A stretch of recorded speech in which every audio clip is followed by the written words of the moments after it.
Ei, see ei ole üldse pähemäärimine. Müük on siis peamiselt ikkagi see, et ma püüan leida toote või siis teenuse või mis iganes, mida ma müün, mina tavaliselt nüüd kinnisvara, ja selle inimese soovide vahel siis ühisosa ja vaadata, et kas see ühisosa on piisav selleks, et inimene oleks valmis siis ostu sooritama. Mina teen sellel põhjusel, et mulle meeldib kliendi rõõm, kui ma olen saanud teda aidata.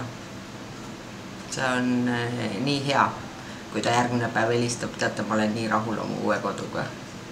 Mulle meeldib kõige rohkem see, et ma saan hästi palju ringi liikuda. Et ma ei istu kontoris ja samas ma ei ole ka kogu aeg kusagil autos. Ma saan ise planeerida. Väga vahva on see, et täiesti spontaanselt kohtumiste käigus võib leida uusi sõpru. Ja loomulikult, mis on väga motiveeriv, on see, et kui sa teed oma tööd hästi, siis selles valdkonnas saad hästi tasustatud.